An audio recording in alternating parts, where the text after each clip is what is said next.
en semillas, en procesamiento, en almacenamiento, en nutrición vegetal, en nutrición animal, en agricultura sustentable, en mercados, en Rosario, en Argentina, en el mundo digital, en el teléfono, en equipo, en el campo, en tu campo, en todos los campos. ALZ Agro, en todos los campos. Muchas gracias, la verdad, a todos los que están aquí se han quedado. Es un horario difícil, a todos nos agarra un poco de sueño a esta hora, pero bueno. Vamos a seguir hablando de la chicharrita y del achaparramiento, que ha sido el eje quizás principal de este evento, de este año, lógicamente con todo lo que sucedió. En mi caso particular, debo decir, hace casi una década que me dedico al periodismo agropecuario, nunca había escuchado hablar de la chicharrita. La realidad, un poquito de la chicharrita que tenemos acá cerca en el Mal de Río Cuarto, pero no de Dalbulus maidis. Y hay una autocrítica que por ahí los periodistas que estamos más en la zona centro o región pampeana somos un poquito centralistas en eso, porque cuando saltó la chicharrita, todos los que están aquí que son del norte dijeron, che, pero acá hace años que la tenemos, no es tan nueva la cosa. Pero bueno, decidió venirse más al sur, causó un gran despelote en esta zona, y como realmente en el NOA, en el NEA, es la zona donde hace años que está, y ya tienen algo de desarrollo respecto a investigaciones para saber cómo frenar esto, es que han sido convocados 3 personas que trabajan en el NOA y en el NEA. Vamos a empezar con Augusto, que ya lo vengo escuchando en numerosas charlas. Él es de la Estación Experimental Obispo Colombre de Tucumán, que en este momento es como el epicentro de todo lo que es chicharrita. Podemos decir que Augusto es casi un influencer de la chicharrita en este momento, porque en todos lados sale Augusto hablando del tema. Así que bueno, lo dejo con Augusto para las primeras aproximaciones desde lo que han visto ahí en Tucumán. Muchas gracias, ¿no? Bueno, en primer lugar, agradecer a toda la comisión por la invitación al evento. Ya estamos en la recta final del mismo. La verdad que espectacular todo lo que se está mostrando en este congreso y lo más lejos de un influencer que puede estar. Así que bueno, vamos un poquito a contar la parte que nos trae hoy, que es contarle qué pasó, digamos, con la chicharrita. Yo voy a hablar un poco de lo que venimos viendo nosotros en este último tiempo, en una zona en donde hay alguna evaluación de todo lo que es dinámica de la plaga, como para explicar, digamos, este comportamiento y tratar, digamos, creo que hoy tenemos algo más de información, es más bajada a tierra, digamos, como para comenzar a diseñar la próxima campaña de cultivo de maíz. Básicamente, en el NOA más o menos se siembran, digamos, cerca de 1 millón de hectáreas de maíz. Yo voy a hablar de lo que es Tucumán y zonas de influencia. ¿Qué implica eso? Tucumán, el oeste de Santiago del Estero y el sudeste de Catamarca, en donde esta última campaña se sembraron alrededor de 300.000 hectáreas de cultivo de maíz. Si bien ahí cuando me presentaban decían que nosotros por lo general ya de hace mucho tiempo tenemos, digamos, el problema de chicharrita, pero nos dio una cachetada como nunca. Así que no hace solo a la experiencia del problema, digamos, sino que esto fue realmente algo asombroso y que va a quedar, creo que en la historia, digamos, de los problemas sanitarios de los cultivos acá en el país. Bueno, ¿qué es lo que pasaba? Campaña 2022-23, todos se acordarán de esa campaña. Característica, digamos, el peso mayor que tuvo esa campaña fue el ambiente, sequía, alta temperatura, y eso era lo que veíamos, digamos, en muchos de los lotes de maíz de allá de la región. ¿Y qué le atribuimos, digamos, el efecto ese a la condición, digamos, ambiental? Pero ahí no era solamente el ambiente el que estaba jugando, digamos, un rol. Nosotros pensamos que sí, estaba ya este problema que, como mencionaron, es un problema endémico de allá del NOA, que lo tenemos de hace mucho tiempo, y que viene, digamos, evolucionando de manera lenta hasta que la campaña pasada y esta campaña, digamos, encontró una situación muy favorable, digamos, para su desarrollo. Esto es lo que veíamos nosotros en noviembre, en julio y noviembre, digamos, maíces guacho, con altas poblaciones de Dalbulus maidis, como lo pueden ver ahí. esas poblaciones, digamos, no solamente siguieron incrementándose en cuanto a su cantidad, sino también veíamos ese efecto en donde ya se veía una proliferación de todos los agentes causales del achaparramiento que ya estaban presentes en ese cultivo de maíz guacho, o en ese cultivo, por llamarlo de maíz guacho, en esas plantas voluntarias de maíz guacho.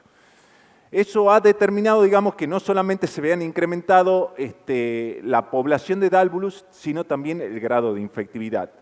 Entonces, a partir de eso, comenzamos estudios para evaluar la dinámica y la infectividad, un convenio que realizamos con los grupos CREAS de allá de la región del NOA, en donde evaluamos, digamos, la presencia de Dálvulus maidis y el grado de infectividad en dos zonas de la provincia de Tucumán. Una zona que se caracterizaba por presentar maíz durante la época estival.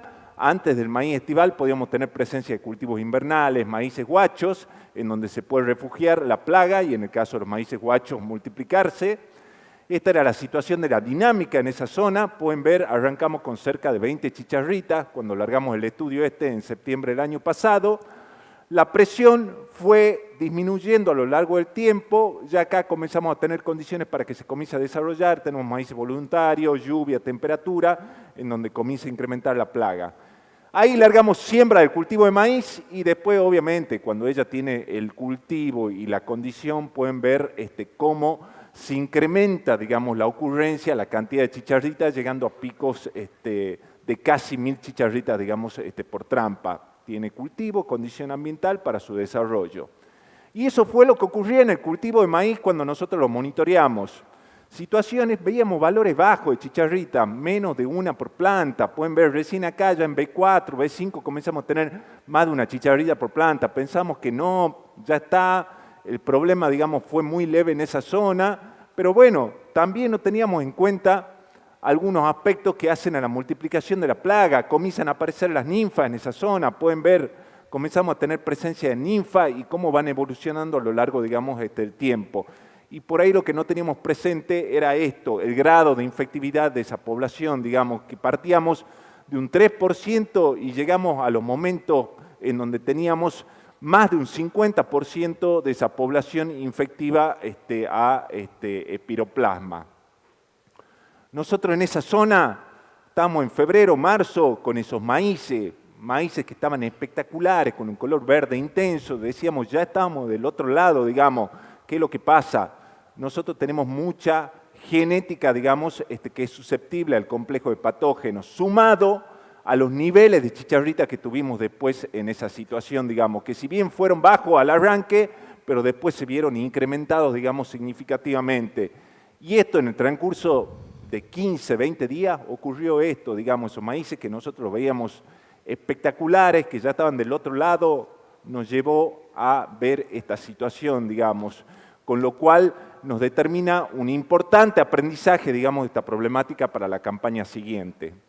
La otra zona donde realizamos el estudio, la zona sur de Tucumán, el sudeste de Catamarca, donde hay una siembra durante la primavera para la producción de maíz, como semilla, pueden ver los niveles poblacionales que teníamos, arrancamos con los mismos niveles, pero después al momento de siembra, obviamente al tener un cultivo previo, digamos, ha producido un incremento significativo de las poblaciones. Acá estamos llegando a más de 150, 200 chicharras al momento de siembra.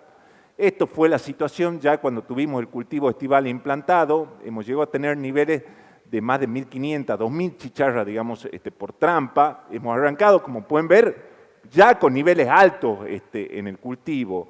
Y eso ha quedado muy manifiesto cuando monitoreamos los maíces. Cuando monitoreamos los maíces, en línea general, siempre en esa zona estamos hablando del arranque de 6, 7, 8, 10 chicharritas, digamos, por planta. Y la otra cuestión no menor, la multiplicación de la plaga. Acá hemos tenido gran cantidad de ninfa. Por lo tanto, digamos, las poblaciones en esa zona han sido muy importantes durante el desarrollo del cultivo de maíz. No menor, hablar de la infectividad. También en esta zona hubo una evolución de la infectividad. Entonces, imagínense, teníamos más de 1000 chicharras y teníamos más de un 60-70% de esas chicharras, digamos, que estaban infectivas. Es un combo, digamos, ideal para que los daños de la plaga en esa zona se manifiesten de mayor magnitud. Y acá ya veíamos en febrero, marzo, ya la situación, pueden ver un híbrido muy susceptible versus un híbrido tolerante. Acá la genética, digamos, no podía aportar nada, digamos, porque ya de por sí la presión de la plaga era muy alta. Y en esta zona, digamos, la pérdida, el impacto, digamos, producto de esa situación fue muy importante. Ya para ir resumiendo un poco lo que sucedió esta última campaña, el aprendizaje que nos dejó, digamos, esta plaga, es que no es una plaga que apareció este año, era una plaga que ya venía evolucionando, digamos, con el correr del tiempo. Obviamente, esta última campaña encontró una situación ideal, digamos, para su desarrollo, que fue lo que magnificó los daños en el cultivo de maíz. Y esa situación, además de condiciones ambientales favorables, fueron muchos maíces abandonados, muchos maíces guachos, situaciones en donde había campos con siembras tempranas del cultivo de maíz, condiciones ambientales favorables, temperatura, humedad, que determinaron que las explosiones, digamos, de esta problemática sean muy importantes, sumado a la otra cuestión, digamos, de que vimos un incremento en el grado de infectividad con el correr del tiempo. Hay que ver qué va a pasar con eso para planificar esta campaña. La otra cuestión también muy importante, digamos, es que en líneas generales el maíz, y esto no es por despotricar, digamos, el maíz en el NOA, el incremento que tuvo, digamos, en la adopción de este tipo, digamos, de cultivo, fue muy de la mano, digamos, con la genética. La genética esa que hoy hacemos mención, que tiene un alto grado de susceptibilidad a esta problemática, fue una genética que acompañó, digamos, al cultivo, que permitió lograr los rendimientos que se lograban, digamos, allá en la zona y que permitió, digamos, en muchos casos también lograr efectos positivos sobre el sistema, digamos, productivo. Hoy tenemos que cambiar el chip, tenemos que virar, digamos, para otro lado, digamos, pero siempre teniendo presente el rol que cumple el maíz, sobre todo en el norte, digamos, del país. Así que eso era un poquito lo que le tenía para contar. Muchas gracias y los dejo con los siguientes. Gracias, Flaco. Bueno, muchísimas gracias, Augusto. Muy claro con lo que sucedió desde ahí de Tucumán. Ahora nos vamos un poquito, unos kilómetros más al norte, a Salta. Ezequiel Moreno es asesor del Grupo Lajitas, que son 12 empresas que cultivan más de 100.000 hectáreas agrícolas en Salta y que obviamente también sufrieron la chicharrita en la última campaña y bueno, nos va a contar un poco qué es lo que han visto ellos. Bueno, muchas gracias, Fabio. Gracias, Flaco. Primera aclaración, yo ya no soy más asesor ni coordinador del Grupo Lajitas, pero lo fui durante mucho tiempo. Ahora acompaño a uno de los miembros como parte de su equipo de trabajo, así que les voy a hablar más que de lo académico, como hizo el Flaco, más de un lado de productor. Para ubicarnos un poquito arriba de Tucumán, tenemos el área que está marcada con rosa, y particularmente me voy a referir a la parte del departamento de Anta, que está punteado con líneas verdes. ¿Se escucha bien? Sí.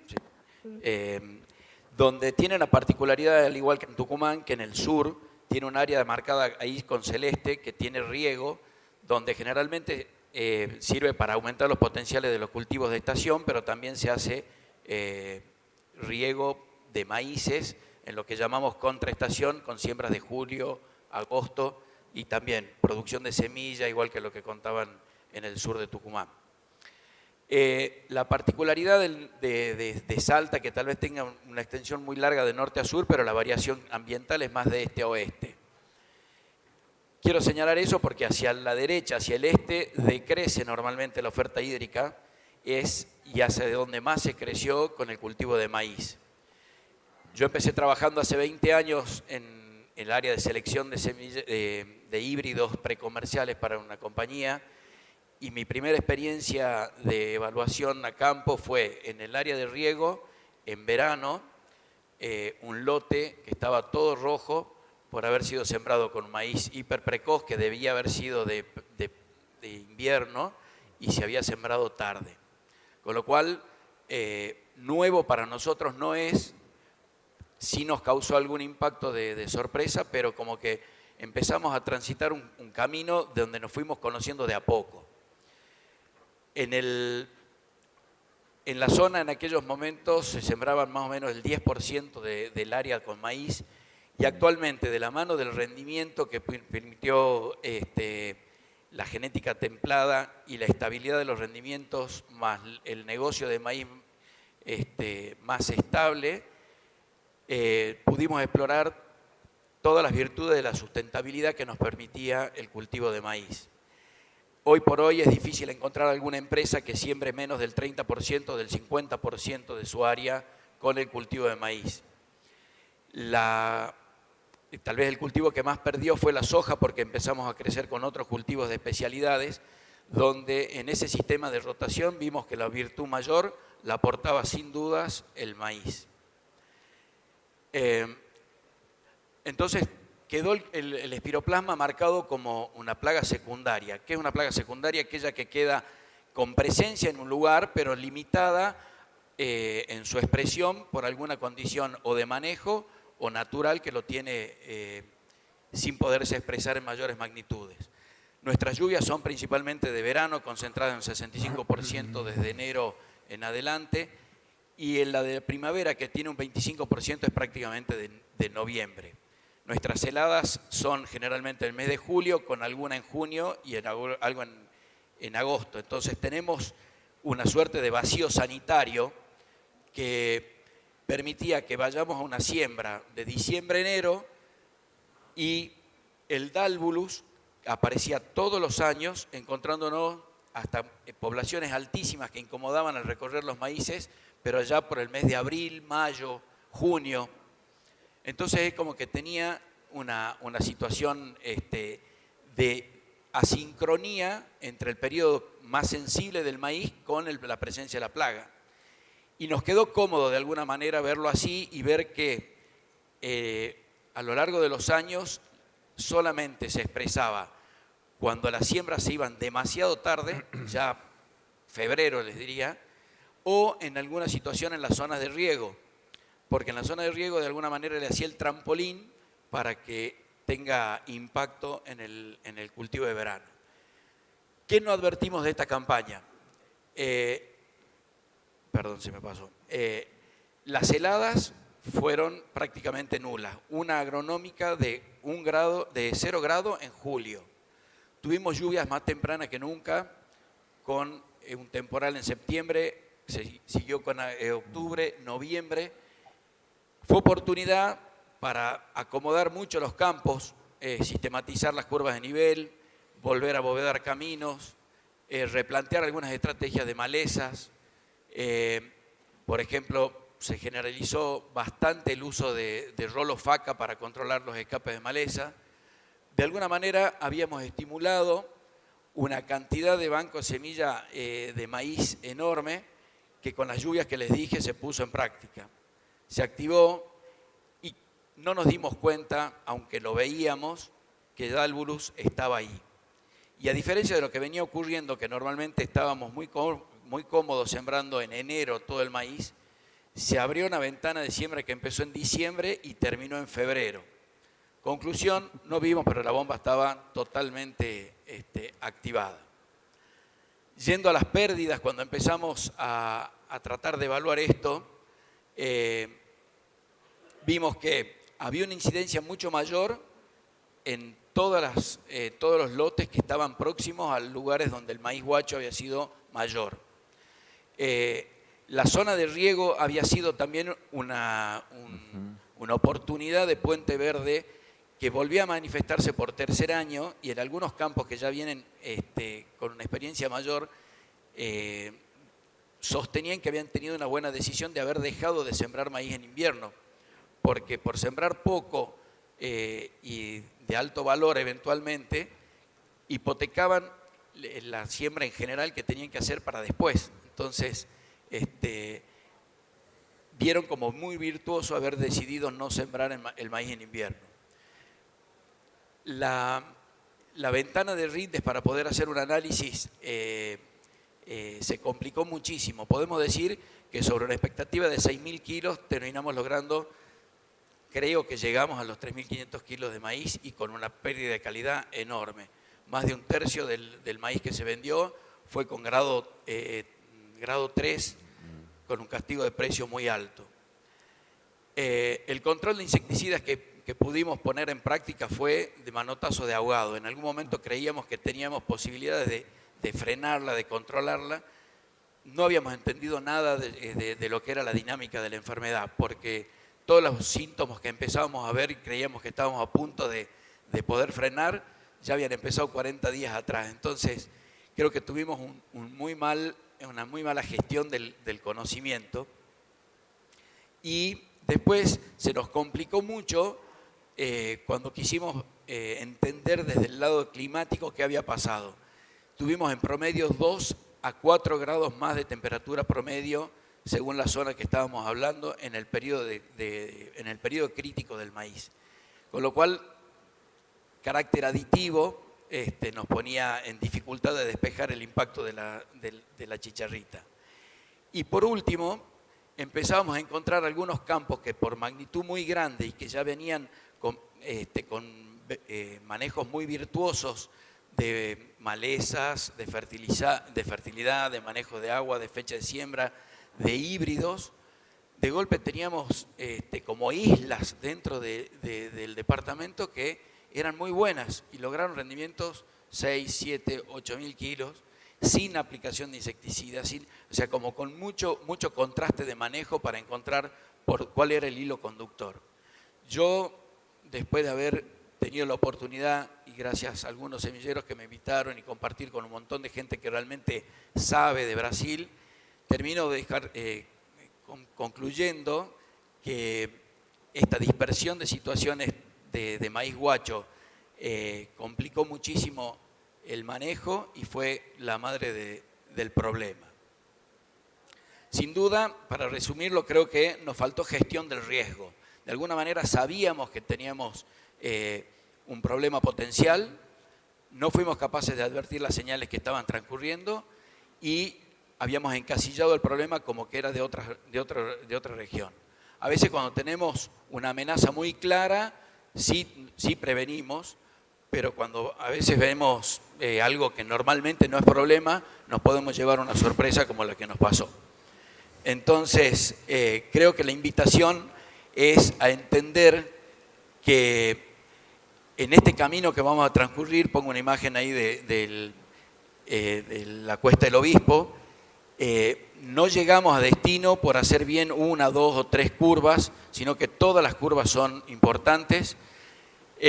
No estamos haciendo una carrera de un solo sentido, sino que vamos y venimos, y que es una oportunidad muy grande para reflexionar de vuelta sobre lo que varios dijeron. Es un problema de todos, las decisiones, los aciertos y desaciertos nos trascienden los límites de nuestros campos, tenemos que trabajar en conjunto y tenemos una oportunidad de potenciar nuestra situación ambiental para controlar ese guacho y que por ahí tengamos una campaña que nos ayude a tomar decisiones más conscientes, más certeras a partir de la información que se está generando, no correr con el pánico, no ir de banquina a banquina y poder volver a dominar el sistema para aprovechar todas sus virtudes. Así que muchas gracias.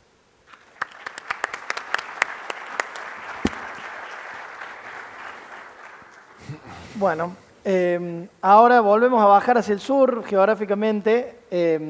Nosotros estamos en Córdoba, que es como la meca nacional del maíz de alguna manera en la cantidad de producción, pero Santiago del Estero han salido datos de que es la región que en los últimos años más creció en la producción de maíz, por lo cual también sufrió muchísimo lo que fue esta plaga. Marcelo trabaja en la estación experimental agropecuaria de Quimili y nos va a contar un poco el panorama de Santiago del Estero, Chaco, toda la zona esa del país. Muchas gracias por la presentación. Buenas tardes a todos. En primera instancia quisiera agradecer a la organización del Congreso por la invitación a participar hoy de este panel. Volvamos. Bueno, yo voy a seguir el hilo de Augusto y Ezequiel y comentar un poco qué pasó con el achaparramiento en Chaco y Santiago del Estero, pero antes de hablar de lo que pasó esta campaña puntualmente, puse un par de slides para comentar un poco qué conocíamos nosotros de la enfermedad en nuestra región, digamos, cómo se venía comportando la misma. Bueno, como ya sabemos, lo dejó muy claro la doctora Jiménez Pecci, el achaparramiento no es una enfermedad nueva para nosotros. Ahí está, se detecta la presencia de Spiroplema kunkeli, el principal patógeno que nosotros asociamos a esta enfermedad, por lo menos hasta la fecha. Hay cosas que muy interesantes y obviamente que hay que seguirlas profundizando, como la mayor incidencia de rayado fino también y de fitoplasma, como se vino tratando todo el Congreso. Pero bueno, a principios de los 90 se informa la presencia de Spiroplema kunkeli por el grupo de maíz, de lo que en su momento era el IFIBE, hoy es el IPABE, y a partir de ese momento este grupo sigue toda la evolución de la enfermedad, no solo en lo que nosotros llamamos zona endémica, no INEA, sino también en el resto del país. La evolución de la enfermedad básicamente se empieza a seguir en función de datos de incidencia y prevalencia. Los muestreos de incidencia comienzan ya casi al final del 2000, a finales de los 90, principios del 2000, que básicamente consiste en ir por las principales rutas del país y muestreando lotes al azar, cada más o menos 50 kilómetros. Lo que está graficado ahí, bueno, provienen de los datos de esos muestreos regionales. Tenemos del periodo 2000 al 2001, al 2021. Las barras amarillas son los datos de incidencia media, la línea verde son datos de incidencia máxima para cada uno de esos años muestreados. Y lo que se ve claramente es que desde que se empezó el seguimiento de la enfermedad, una tendencia clara a ir hacia la baja. Podemos agrupar por ahí, podemos agrupar por ahí los primeros 5 o 6 años de la campaña, donde podemos decir que teníamos niveles de incidencia media alrededor del 20%, después desde el 2000,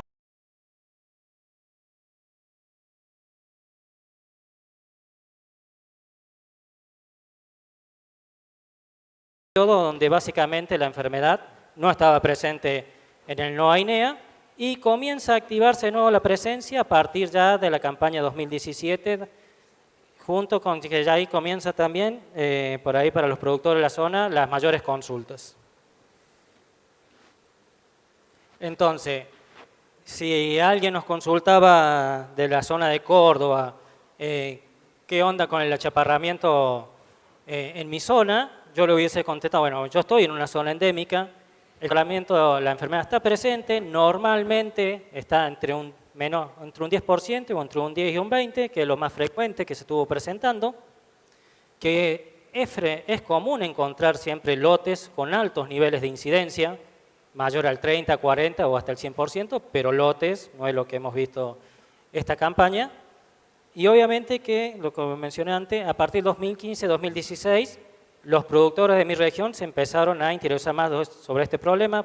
Previo a esa campaña, por ahí no estaba tan difundido el tema de achaparramiento, como lo que pasó, bueno, lo que ustedes conocieron aquí en zona centro. Para ese mismo periodo, ¿qué pasó con la producción de maíz en nuestra región? Desde el 2010 en adelante, la producción de la superficie de maíz va a un aumento. Esto me pasó también, obviamente, a nivel nacional, que pasamos de 4 a 6, de 6 a 10 millones de hectáreas. Chaco y Santiago del Estero siguieron esa misma tendencia. Al mismo tiempo que va aumentando la superficie de maíz, se ha ido mencionando, vamos cambiando los germoplasmas, pasamos de tropicales básicamente a templados, y junto con ese cambio de germoplasma, el aumento de la producción promedio de maíz. 3.000, 4.000 kilos de media, pasamos a 6.000, 7.000 kilos.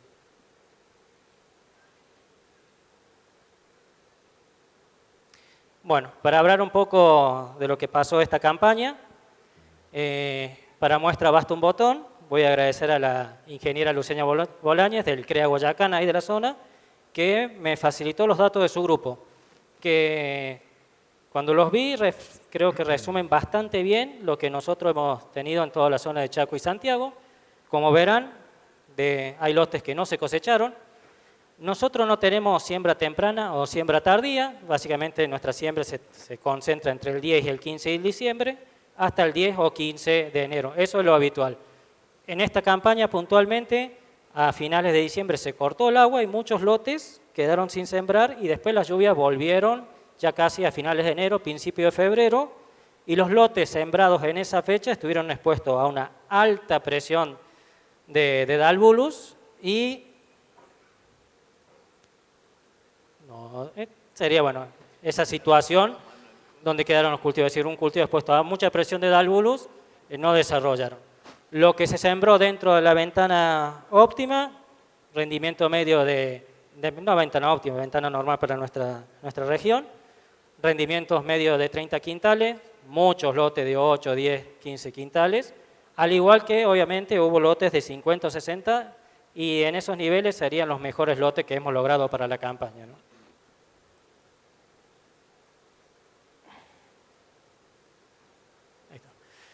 Con relación a esto, bueno, el muestreo regional de esta campaña, que lo hicimos para Chaco y Santiago, unos 1000 kilómetros de recorrido, cada 50 kilómetros un lote, bueno, confirman lo que ya muchos saben. Para Chaco, 70% de incidencia media, para nosotros, para lo que es Santiago, un 50%. Chaco siempre ha sido un ambiente mucho más favorable para la presencia de la enfermedad del vector, es un ambiente, nosotros, para resumirlo rápido, más húmedo, ellos hacen girasol, y entonces ahí es mucho más favorable para la presencia del vector, básicamente porque hay a veces mucha más presencia de maíz guacho. Bueno, esto ya hubo lotes que no tuvieron enfermedad, eso por ahí es muy difícil verlo, pero era notorio porque incidencia no es sinónimo de severidad, ¿no? Acá por serología puede haber una planta infectada tardíamente y va a dar positivo. Pero bueno, era notorio cuando vos venías de Chaco entrando para Santiago, es decir, recorriendo de este a oeste, cómo aumentaban los niveles de severidad.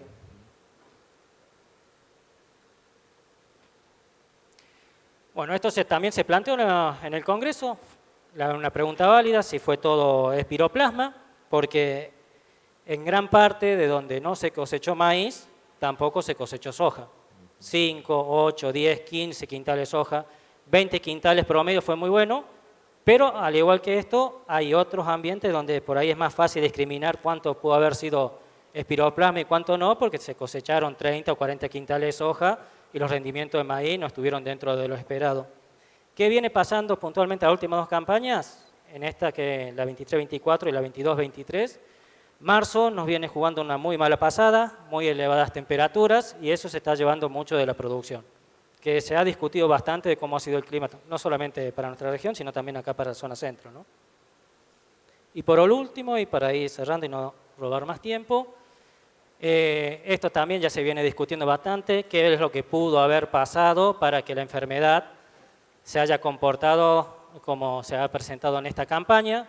Hay cosas que se mencionan, esto es un documento que publicó INTA en julio, donde obviamente se mencionan factores que no dependen de nosotros, que básicamente son los meteorológicos, lo que pasa en la campaña o campañas previas, pero hay otros factores que sí dependen de nosotros, que se ha discutido mucho a lo largo del Congreso y que creo que básicamente se resumen en qué hacemos o dejamos de hacer para hacer un ambiente más o menos favorable para el desarrollo del vector. En definitiva, no sabemos lo que va a pasar la campaña que viene, pero si tenemos en cuenta las medidas de manejo que se vienen recomendando, podemos pensar en que esta campaña pudo haber sido muy extraordinaria y no quedarnos con que esto va a ser lo habitual. Bueno. Por mi parte, muchas gracias.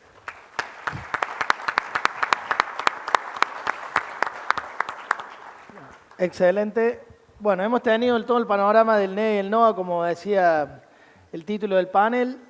Ahora vamos a enfocar las miradas hacia las dos pantallas, porque viene el capítulo Brasil. En el anterior panel ya se habló bastante de Brasil, se viene hablando en general en todo el Congreso, pero vamos a tener ahora un experto en entomología de Brasil que trabaja asesorando y mirando 3 millones de hectáreas en Brasil y en Paraguay, con lo cual va a tener un panorama muy completo, teniendo en cuenta además de lo que hablamos, si el NOA y el NEA han tenido antecedentes, ni hablar Brasil, que ya lo tiene hace muchos más años en la chicharrita. Así que bueno, lo vamos a dejar con Mauricio, que es quien nos va a hablar de la situación, como lo están viendo, qué pasó en Brasil y cómo están trabajando allí. Olá, gente, tudo bem? Estão me escutando aí? Tudo certinho? Se escucha perfecto. Perfeito, perfeito. Bom, gente, primeiro, desculpa não estar aí junto ao Congresso com vocês. Eu estou hoje aqui no Brasil, no Vale do Araguaia, uma região que se cultiva muito milho. Nesse último ano perdeu muito espaço para outras culturas, como o gergelim. Aqui a gente está numa temperatura de entre 35 e 40 graus, então uma condição um pouco diferente. A gente tem presença de milho voluntário aqui no campo e temos presença de cigarrinha também aqui no campo. Então, o meu objetivo aqui é trazer para vocês um pouco da nossa experiência do manejo de cigarrinha no Brasil e no Paraguai. São os dois locais que a gente tem atuado na geração de informação e também no processo de mentoria. Aqui a gente traz para vocês um panorama hoje de pragas que acontecem no nosso sistema. E essas pragas em si, elas estão necessariamente em praticamente todos os cultivos que a gente tem estabelecido hoje. E, infelizmente, a cultura do milho, a grande maioria dos insetos, até pelo Brasil, ser um país com muitas regiões distintas com a cultura do milho, a gente passa a ter a presença de insetos que até então não são tão comuns para outros países, mas que aqui passam a acontecer. É o caso desse ano. Aqui vocês podem ver plantas de milho com presença de Bemisia tabaci, ou seja, mosca branca, que até então não é tão comum de acontecer em plantas de milho. Trips também acontecendo, seja Franquinella, seja Caliotrips, gerando muitos impactos também em plantas de milho, como vocês podem ver aqui nessas imagens. Outras situações, a gente tendo presença de ácaro, tetrânicos, acontecendo também em plantas de milho. Outras situações, délia, no início do desenvolvimento acontecendo. Outras situações, Spodoptera, e aqui é um dos nossos grandes desafios para a próxima safra, frente à ocorrência dela nas mais diferentes biotecnologias, seja ela raspando plantas, seja ela cortando plantas, seja ela atacando base de espiga. Outras situações dentro da espiga. Também muito forte a presença de helicoverpa acontecendo e também a presença de tintes ou percevejos acontecendo desde o início do desenvolvimento da cultura e gerando muito impacto econômico. Além disso, temos pulgões, seja o Rhopalosiform e também Melanapis saccharia, acontecendo muito em áreas de milho, muito mais no final do desenvolvimento. Ou seja, isso daqui é um pouco dos desafios que a gente tem hoje, mas o nosso foco aqui é trazer um pouquinho da nossa experiência de maneira bem objetiva para Dalbos. Primeira questão de Dalbos sempre é milho voluntário, milho guacho, né? Eliminar passa a ser fundamental. A gente vai mostrar alguns vídeos ao longo da apresentação e talvez pela internet eles possam travar. Mas aqui é uma situação de Dalbos. Agora, faz poucos dias, numa situação que a gente estava a nível de Brasil, onde que, se vocês olhar essa planta voluntária de milho aqui, vocês vão ver uma grande quantidade de Dalbos mites nela. Essa daqui é a primeira estratégia e foi muito discutido no Congresso e não tem, gente. Primeira estratégia para se eliminar, ela é eliminar toda e qualquer fonte de alimento e plantas que ela pode se hospedar. E o grande desafio é que essas plantas voluntárias não só multiplicam Dalbos, mas elas também servem para multiplicar todos aqueles agentes patogênicos que foi muito discutido, relacionado a fitoplasma, espiroplasma e também a vírus. Outra questão fundamental que a gente vê nessas plantas, e eu peço para vocês observar aqui essa folha na face inferior, vocês vão ver que tem algumas ninfas de mosca branca, de cigarrinha, de Dalbos mites aqui. Só que muitas vezes a gente não vai só encontrar aqui a presença de indivíduos de cigarrinha. Aqui muitas vezes a gente vai encontrar a presença de posturas. Quando a gente tem a presença de cigarrinha no ambiente, lembre-se sempre, ao observar qualquer planta, e isso é um posicionamento que a gente tem adotado, que é observar a cigarrinha, que está presente aqui, ó, justamente na planta de milho, mas ao mesmo tempo sempre observar a face inferior das folhas do milho. Porque aqui, se vocês olharem bem essa imagem aqui, ó, a gente tem a presença de posturas. E aqui a gente começa a dividir as nossas estratégias de manejo. Uma questão é a gente trabalhar a cigarrinha migrante, que é geralmente aquela cigarrinha que entra no ambiente de cultivo e a partir daí já está trazendo todos aqueles problemas que vocês muito discutiram relacionados aos enfesamentos e virose. Outra questão é a gente discutir aquela cigarrinha que está se reproduzindo dentro das áreas de milho e no seu processo de reprodução, muitas vezes já passando a gerar impactos, porque as ninfas de cigarrinha estando ali, vocês sabem que ela passa a ser um dreno para a planta. A planta está produzindo todo aquele processo fotossintético dela normal, ou seja, os fotoassimilados, e a cigarrinha está sendo um dreno ali, e afetando muito o desenvolvimento dessa planta. Em algumas situações até travando.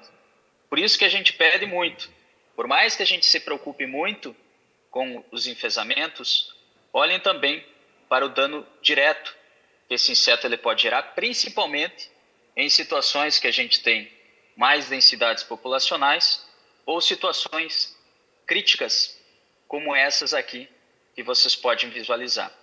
Então, voltando, sempre que vocês tiverem populações de cigarrinha, no início do desenvolvimento, praticamente hoje a nossa tomada de decisão tem sido a presença do inseto.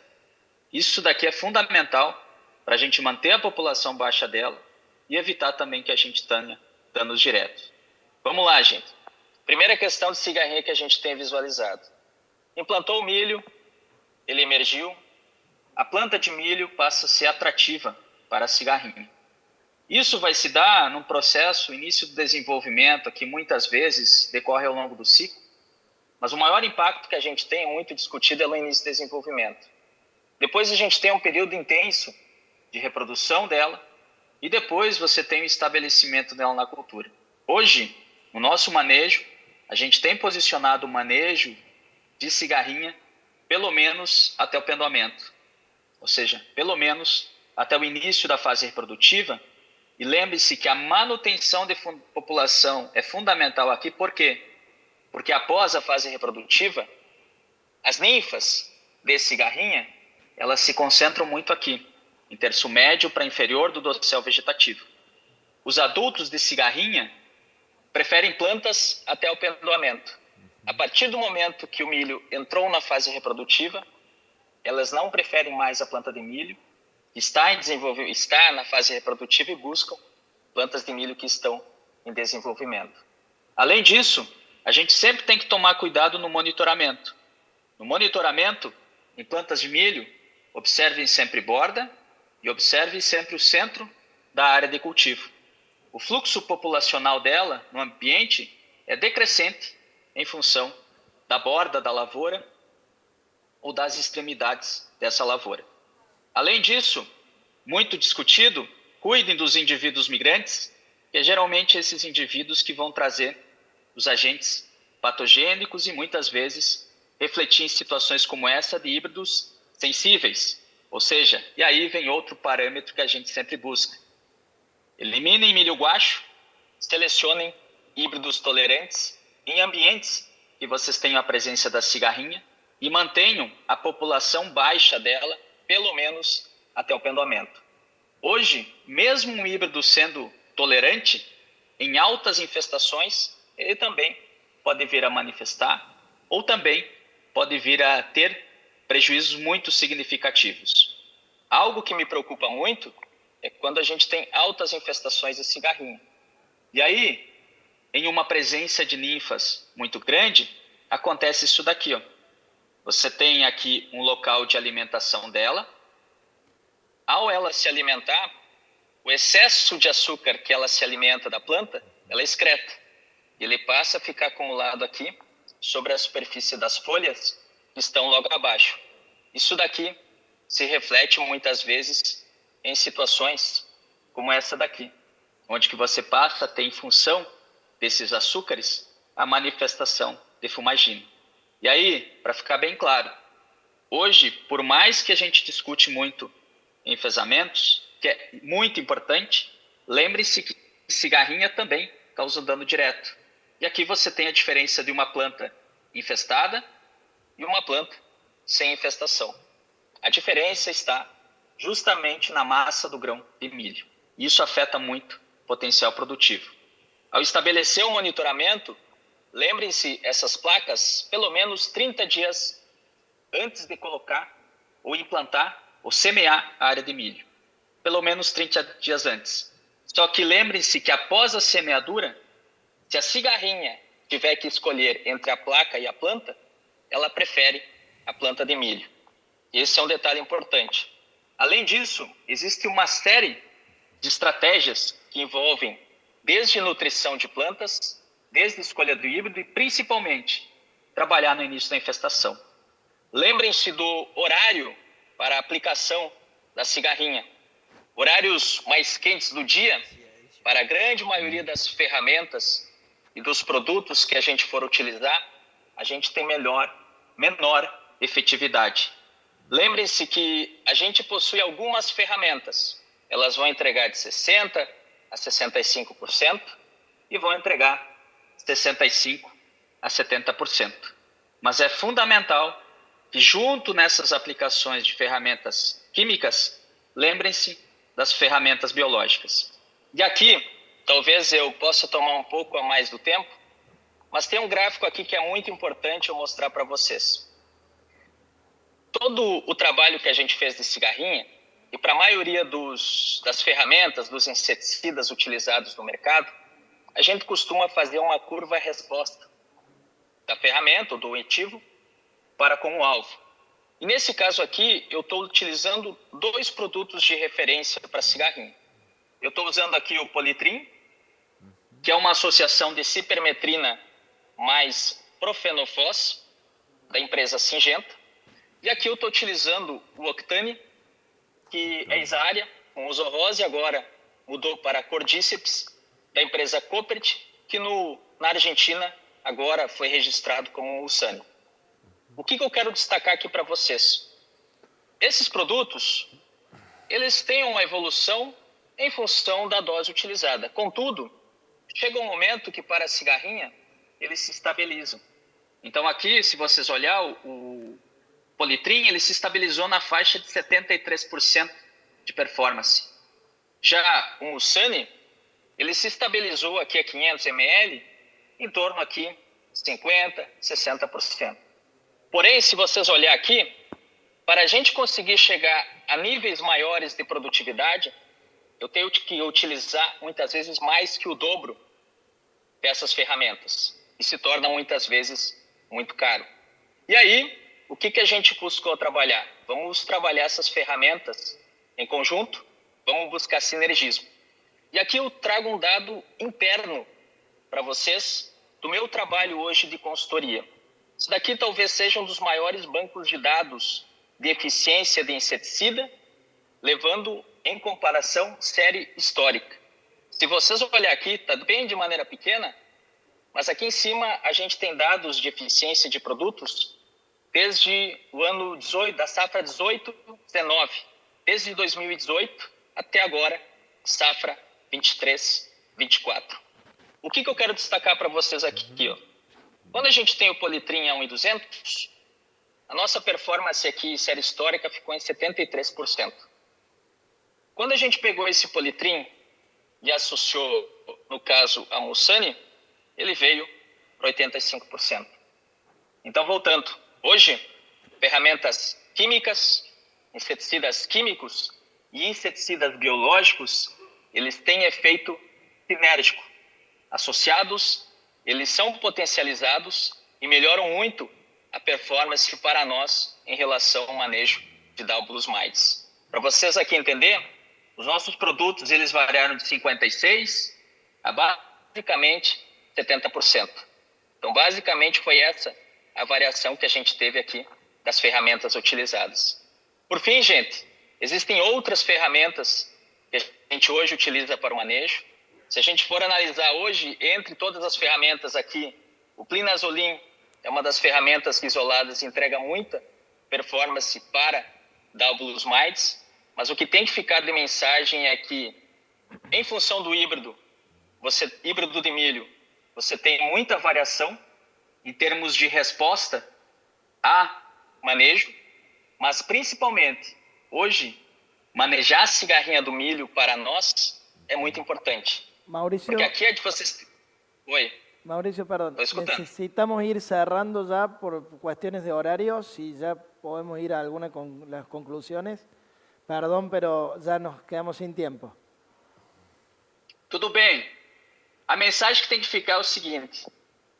Aqui é manejar dar o Blues Mites. Aqui é sem manejo.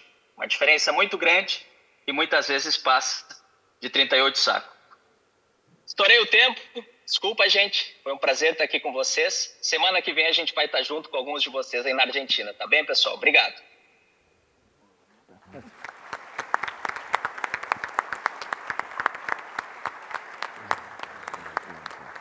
Bueno, pido disculpas de nuevo a Mauricio que lo tuve que apurar, pero ya estamos con los tiempos muy jugados. Agradecemos a todos los que han estado acá, agradecemos a la empresa Copert que hizo posible que Mauricio participara de esta disertación. Obviamente quedan preguntas que nos encantaría hacer sobre lo que viene, cómo va a ser la campaña en función de lo que se ha aprendido, pero bueno, por lo menos hay un panorama interesante de lo que ha pasado que sirve como un pasado inmediato para proyectar el futuro que viene. Muchas gracias a todos por estar, muchas gracias a los disertantes y bueno, seguiremos hablando de chicharritos seguramente durante todo el año. Gracias, Fabio. Gracias, Fabio.